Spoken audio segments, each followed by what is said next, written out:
Senhoras senadoras, queria, antes também de iniciar o meu pronunciamento, também cumprimentar o presidente Sarney pela importante lembrança que trouxe à tribuna do Senado sobre o jornalista Otávio Frias, fundador da Folha de São Paulo. Presidente, me associo à memória de Otávio Frias, à lembrança que Vossa Excelência traz aqui à tribuna do Senado Federal. Mas, senhora presidente, eu também uso a tribuna novamente para voltar a tratar de um assunto que aqui já fiz uso, reclamando aqui das altas tarifas de transporte aéreo, que inicialmente imaginava que era um problema que atingia somente o meu estado do Amapá. Mas pelo visto e pela dimensão que tem abordado, da forma que aborda o tema, vejo que a dimensão desse problema atinge todo o país e, em especial, a Amazônia.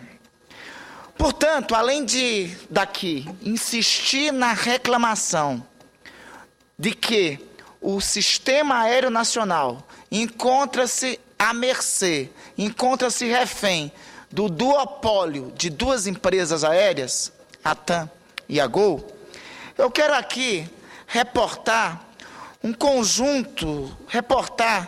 pouco um apanhado histórico de como chegamos até o atual regime de liberdade tarifária que desfruta o sistema aéreo nacional atualmente, e em virtude, em especial, sobre a situação de acesso aéreo ao Amapá, que neste período de julho chegou ao absurdo de pagarmos tarifas de transporte aéreo de quase R$ 2.500, R$ 3.000 por perna de passagem, tarifa de transporte aéreo superior ao deslocamento para a Europa.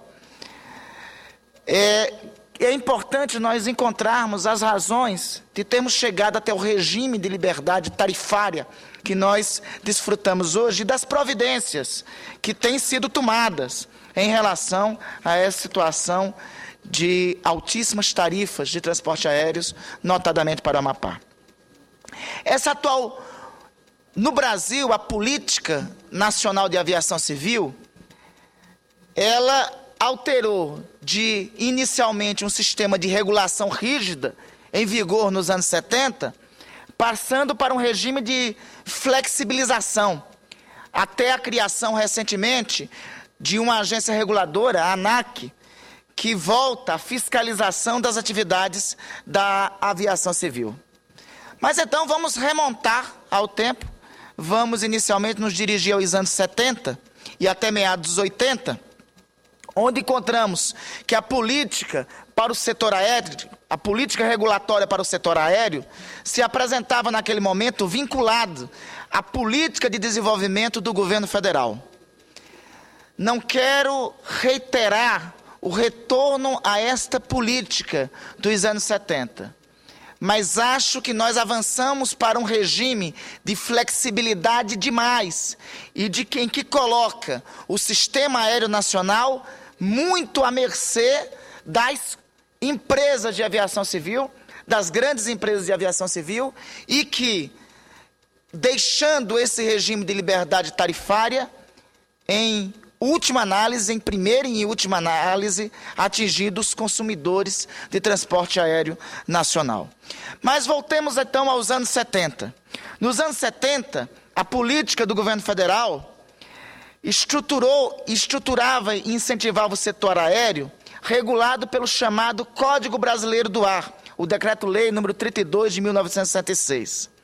Essa política regulatória, em que tanto o preço como a frequência dos voos era regulada pelo Estado brasileiro, a esta política é atribuído, na época, o fracasso do conjunto de empresas aéreas nacionais nos anos seguintes, a Varig, a VASP, a Cruzeiro do Sul e a Transbrasil. Com a crise, então, dessa política adotada, em especial, pelos governos militares e com a inflação, nos anos 80, um conjunto de medidas estabilizatórias tornou esse sistema de controle de preços, de controle de passageiros e de controle, inclusive, das frequências de voos, inviável. Por conta disso, a partir da década de 90, e em especial, é bom que se diga, devido à pressão das empresas do setor aéreo, veio a ser lançado o Programa Federal de Desregulamentação, o Decreto 99.179 de 1990. Partindo de um princípio que está na nossa Constituição, o princípio do inciso 2 do artigo 2º, que a atividade econômica privada será regida, basicamente, pelas leis do mercado. Na primeira fase desse regime, especificamente no ano de 1992, foi implantada uma política de estímulo à chegada de novas empresas aéreas no mercado de aviação civil. E isso estimulou, de fato, a competição e resultou no fim do monopólio das companhias aéreas regionais. Mas também esse sistema pôs fim à aviação aérea regional. A intervenção do governo federal ainda continuava existindo, mais moderadamente, através da chamada banda tarifária, instrumento em que estabelecia preços de referência e limites mínimos e máximos de variação dos preços das tarifas de transporte aéreo. A segunda fase da liberalização ocorre no final dos anos 90. Foram extintas aí as bandas tarifárias. As bandas tarifárias, naquele momento, estabelecia o máximo e o mínimo das tarifas do setor aéreo nacional. E isso acarretou uma acirrada busca por clientes e uma guerra de tarifas que, no entender atual, inclusive, da Agência Nacional de Aviação Civil, reduziu o preço médio das tarifas de transporte aéreo. A terceira fase dessa liberalização ocorre há 10 anos atrás. Quando foi eliminado qualquer resquício de controle do governo federal sobre as tarifas do setor aéreo, banda tarifária e qualquer mecanismo de controle. Nessa terceira fase, nós encontramos diante de novos problemas no setor aéreo nacional.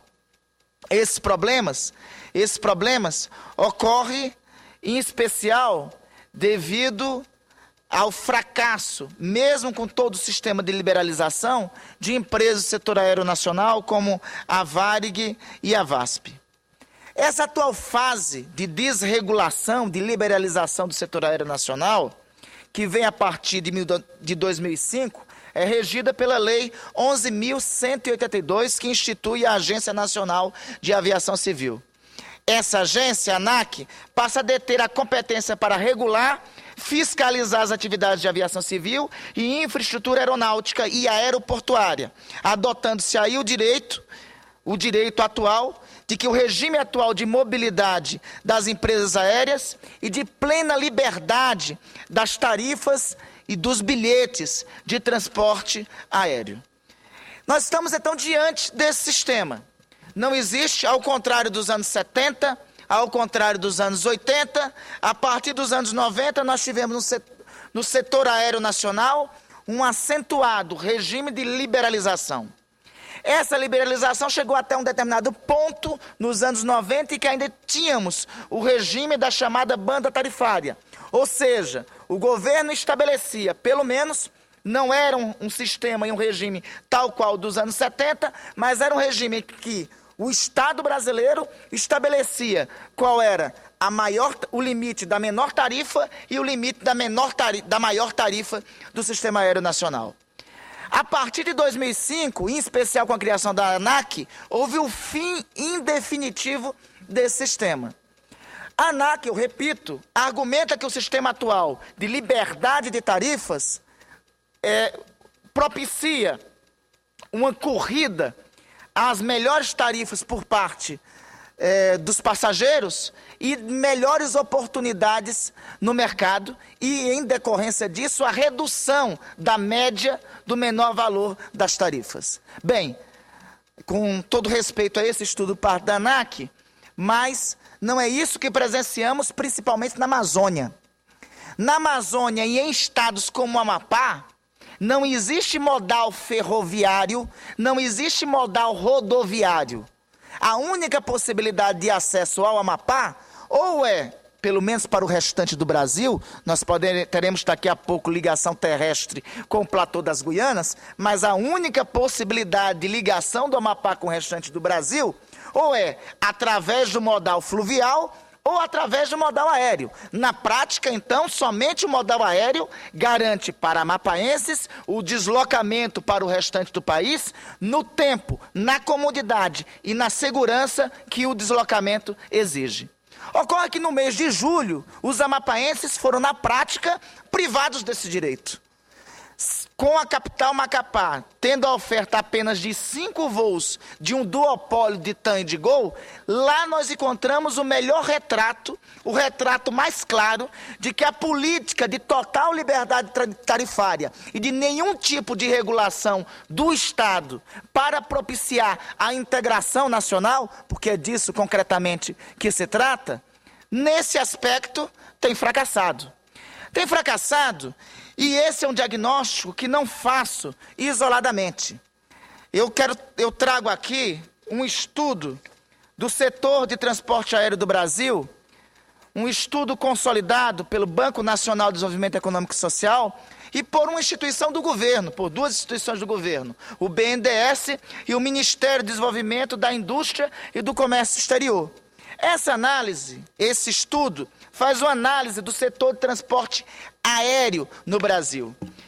E esse estudo, num dos seus capítulos, sobre serviços de transporte aéreo, recomenda, em primeiro lugar, o seguinte.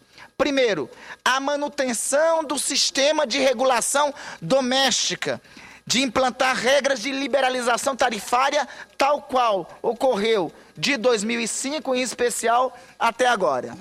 Mas faz uma recomendação, e é esta recomendação que eu quero exigir do governo federal, da Secretaria Nacional de Aviação Civil da Presidência da República, da Agência Nacional de Aviação Civil e de todas as autoridades brasileiras responsáveis pela aviação civil no Brasil.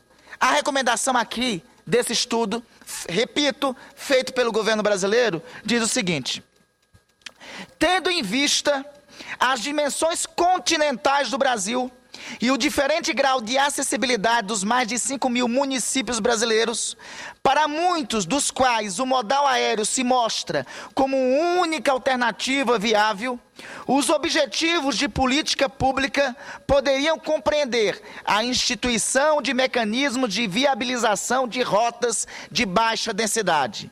Se for este o caso, continua o estudo, recomenda-se a adoção de um modelo de gestão consolidado de rotas subvencionadas em operador privados com critérios objetivos de elegibilidade de municípios, coparticipação financeira das cidades e estados beneficiados, restrição orçamentária e total transparência nos custos e benefícios atingidos pelo programa.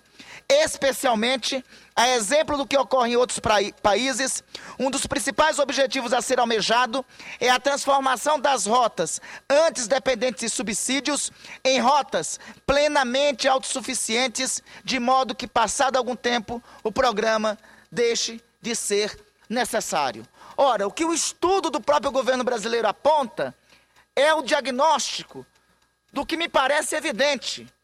Em um país com dimensão continental como o Brasil, com 8.511.000 quilômetros quadrados, quarto país em dimensão continental do planeta, uma das maiores geografias da Terra, convenhamos, não pode se deixar única e exclusivamente submetido a regras de mercado, a liberalização tarifária, o acesso e a integração nacional. É disso que se trata. 2/3 do país, toda a região amazônica, depende fundamentalmente do modal aéreo para ter comunicação, para ter integração, para se reunir, para se juntar. Alguns cantos do país, e eu repito, em especial o Amapá, para se integrar nacionalmente, depende fundamentalmente do modal aéreo. E nós não podemos colocar à mercê do mercado, das regras do mercado, que tem praticado monopólios e oligopólios privados. Ora, é disso que se trata. Se cria uma companhia aérea nacional nova vem uma outra que está crescendo e adquire essa companhia. É assim que ocorre com a Azul, adquirindo recentemente a Trip, a Gol, adquirindo recentemente a Webjet. Ou seja, essa flexibilização do mercado, em nome de tirar o Estado de intervir e deixar o mercado regular-se por si próprio, deixar ao mercado o excesso das leis de oferta e de procura, do famoso princípio dos economistas clássicos, do deixar e fazer, do deixar e passar. Deixar à mercê significa um prejuízo concreto para a integração nacional.